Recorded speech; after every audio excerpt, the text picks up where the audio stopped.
रवायती food channel में आज हम आपके लिए बहुत ही बेहतरीन फक्की की रेसिपी लेकर आए हैं। इसको टोटका कहें या फक्की कह लें, ये बहुत ही ज़बरदस्त फक्की है। हाज़मेदार फक्की है, सिर्फ चंद चीज़ों से ये तैयार हो जाती है। तो वीडियो को आपने बिना स्किप किए फुल वॉच करना है।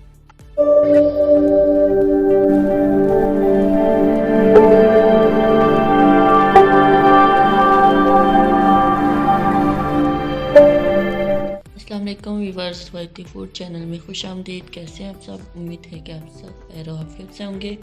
आज हम फिर से आपके लिए एक और न्यू रेसिपी लेकर आए हैं। ये बहुत ही बेहतरीन और ज़बरदस्त फक्की की रेसिपी है। अगर आपका मैदा ख़राब रहता है, खट्टी डकारें आती हैं और अक्सर बाज़ औक़ात आपको बदहज़मी भी हो जाती है, बस थोड़ा सा खाना ज़्यादा खा लिया तो आपका मैदा हज़म नहीं कर पाता, तो बस आज मैदे से जुड़े तमाम मसलों का एक ही हल लेकर आए हैं। अब आपने बिल्कुल भी परेशान नहीं होना।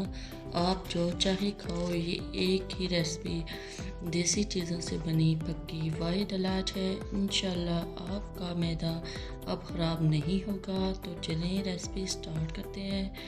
रेसिपी शुरू करने से पहले आपसे गुजारिश है कि अगर आप हमारे चैनल पर नए हैं या फिर आपने अभी तक हमारे चैनल को सब्सक्राइब नहीं किया तो जल्दी से हमारे चैनल को सब्सक्राइब कर दें, ताकि इसी तरह आपको मज़ीद अच्छी कुकिंग और सेहत से जुड़ी वीडियो मिलती रहें। तो चलें आप फक्की बनाना शुरू करते हैं। बिस्मिल्लाहिर्रहमानिर्रहीम।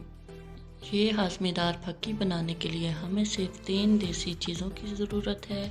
सबसे पहले हम लेंगे 2 टेबलस्पून अनारदाना और इसको अच्छे से पीस लेंगे। पहले इसको इसलिए पीसेंगे कि ये इतनी आसानी से पिसता नहीं है।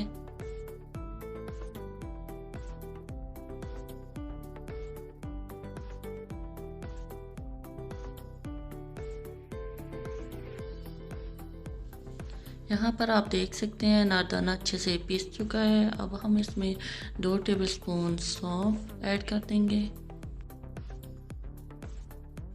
इसी के साथ ही 2 टेबलस्पून ब्राउन शक्कर ऐड कर देंगे। और अब इन तीनों चीज़ों को हम अच्छे से पीस लेंगे, फक्की की फॉर्म में ले आएंगे इसको जान के। ये तीनों चीज़ें ही देसी हैं और इनकी तासीर भी ठंडी होती है और ये गर्मियों के लिए बहुत ही फ़ायदेमंद फक्की तैयार होगी। तो माशाल्लाह हमारी ज़बरदस्त मैदे के लिए फक्की तैयार हो चुकी है। आप अगर चाहें तो इसमें खुश्क पुदीना भी ऐड कर सकते हैं, मगर हमने इसमें नहीं ऐड किया। बस ये तीनों ही चीज़ें काफ़ी है मैदे का इलाज करने के लिए। अब इसको हम किसी भी एयर टाइट डिब्बे में सेव करके रख सकते हैं। जब भी आप खाना खाएं, खाना खाने के फ़ौरन बाद आप इसका 1 चम्मच ले लें। कोई भी आपका मैदे का मसला है तो वो फ़ौरन से ख़त्म हो जाएगा। आई होप सो कि आपको हमारी आज की रेसिपी बहुत पसंद आई होगी। इसको ज़्यादा से ज़्यादा लाइक एंड शेयर करें। हमने ये पक्की अपने घर में भी बना कर रखी हुई है। पहले हमने ख़ुद ट्राई की है, फिर आपसे ये पक्की की रेसिपी शेयर की है। रमज़ान में आपके बड़े ही काम आएगी ये पक्की की रेसिपी। इसी के साथ ही हमें दें इजाज़त। अगली वीडियो तक के लिए अल्लाह हाफिज़।